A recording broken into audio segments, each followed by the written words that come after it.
अम्बावती में एक राजा राज्य करता था। वह बड़ा दानी था। उसी राज्य में धर्मसेन नाम का एक और बड़ा राजा हुआ। उसकी 4 रानियां थीं। एक थी ब्राह्मण, दूसरी क्षत्रिय, तीसरी वैश्य और चौथी शूद्र।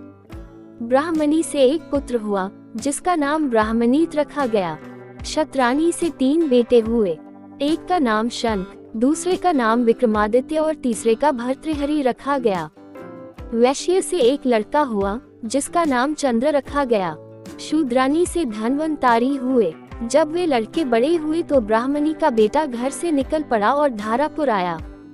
हे राजन, वहाँ के राजा तुम्हारे पिता थे। उस लड़के ने राजा को मार डाला और राज्य अपने हाथ में लेकर के उज्जैन पहुँचा। संयोग की बात है कि उज्जैन में आते ही वह मर गया। उसके मरने पर क्षत्राणी का बेटा शंख गद्दी पर बैठा। कुछ समय बाद विक्रमादित्य गद्दी पर बैठे। एक दिन राजा विक्रमादित्य को राजा बाहुबल के बारे में पता चला कि जिस गद्दी पर वह बैठे हैं वह राजा बाहुबल की कृपा से है। पंडितों ने सलाह दी कि हे राजन, आपको जग जानता है, लेकिन जब तक राजा बाहुबल आपका राज तिलक नहीं करेंगे तब तक आपका राज्य अचल नहीं होगा। आप उनसे राज तिलक करवाओ। विक्रमादित्य ने कहा, अच्छा, और वह अपने ज्ञानी और विश्वसनीय साथी लूथवरन को साथ लेकर वहां गए। बाहुबल ने बड़े आदर से उसका स्वागत किया। 5 दिन बीत गए। लूथवरन ने विक्रमादित्य को सलाह दी कि जब आप विदा लेंगे तब राजा बाहुबल आपसे कुछ मांगने को कहेंगे।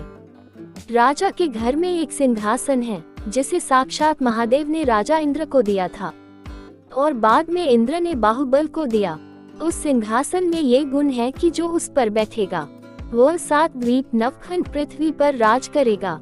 उसमें बहुत से जवाहरात जड़े हैं। उसमें सांचे में ढालकर 32 पुतलियां लगाई गई है। हे राजन, तुम उसी सिंहासन को मांग लेना। अगले दिन जब विक्रमादित्य विदा लेने गए तो उसने वही सिंहासन मांग लिया। राजा बाहुबल वचन से बंधे थे। बाहुबल ने विक्रमादित्य को उस पर बिठाकर राज तिलक किया और बड़े प्रेम से विदा किया। राजा विक्रमादित्य ने लौटते ही सभा की और पंडितों को बुलाकर कहा, मैं एक अनुष्ठान करना चाहता हूँ।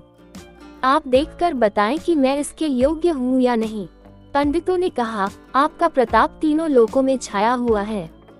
आपका कोई बैरी नहीं। जो करना हो कीजिए। अपने खानदान के सब लोगों को बुलाए। 1.25 लाख कन्यादान और 1.25 लाख गायें दान कीजिए। ब्राह्मणों को धन दीजिए। जमींदारों का 1 साल का लगान माफ कर दीजिए। इतना कहकर पुतली रत्नमंजरी बोली, हे राजन, आपने अगर कभी ऐसा दान किया है तो सिंहासन पर अवश्य बैठें। पुतली की बात सुनकर राजा भोज निराश हो गए। आज का दिन तो गया, अब तैयारी करो, कल सिंहासन पर बैठेंगे।